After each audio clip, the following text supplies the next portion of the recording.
Hello. Hello mga kama, mga kaina, kumusta na kayo? Pasensya na po kayo at ngayon lang ako ulit nakapag-vlog. Sa kadahilan ng ngayon lang po ako naging free. Alam niyo naman, minsan mga nanay, busy. Kaya ngayon lang din talaga ako nagkaroon ng time. Pag-uusapan natin yung ngayon mga kama, mga kaina ay kung ano ang mga items na mabili pag dumating na ang December. November pa dapat prepared na kayo. Kasi sa Undas, mabili na. Kung ano naman din ang mabili dun sa Undas, yun din ang magiging mabili sa 24 at saka sa 31, especially 31. So ano ang kailangan nating ipunin na paninda para hindi tayo mabigla or hindi tayo maubusan ng stocks para kahit pa paano makabawi tayo sa December.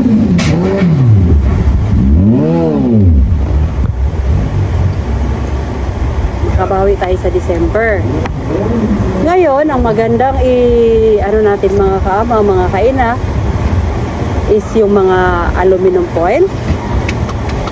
Yan, napakabili niyan kasi maraming nag-iihaw ng mga isla, ganyan, sa mga parties. Aluminum foil, mga paper plates. Lalo na ang mga kama, mga kaina, yung kutsara sa sako. Kailangan mag-ipon na kayo nun. Kasi, pagdating ng December 16, nagsasarado na yung factory ng mga kutsara at saka tinidor.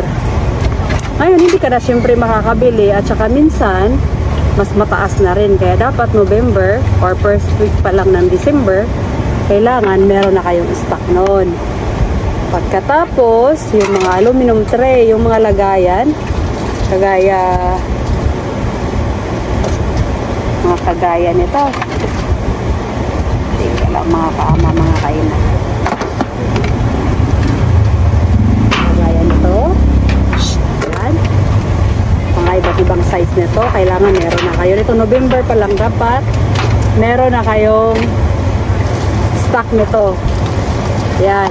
May mga malalim, may malaki, may malit, may cover to mga kaama, mga kaina. Kasi mostly, ito na ang ginagamit ngayon para hindi na maghuhugas or iwas trabaho na rin or bawas trabaho.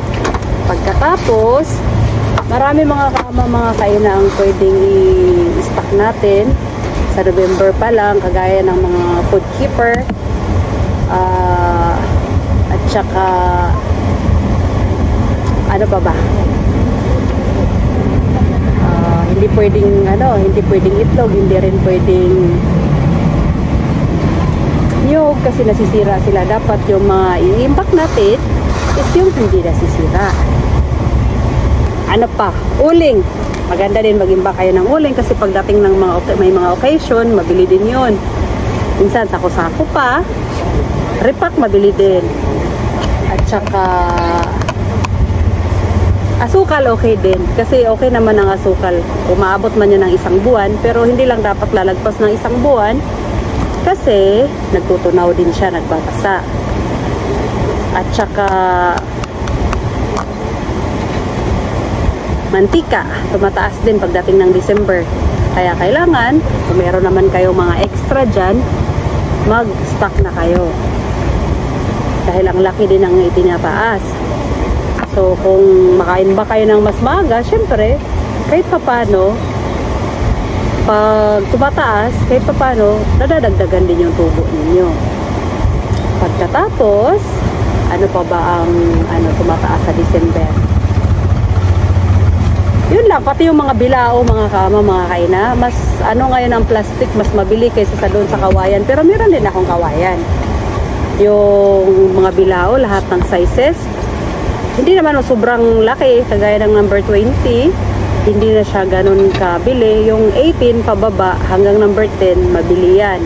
Lalo na yung plastic, sobrang bili yan, lalo na sa mga parties kasi ginagawa nila lagayan ng mga biko, mga pansit, mga ganyan, yun talaga po din ang mabili.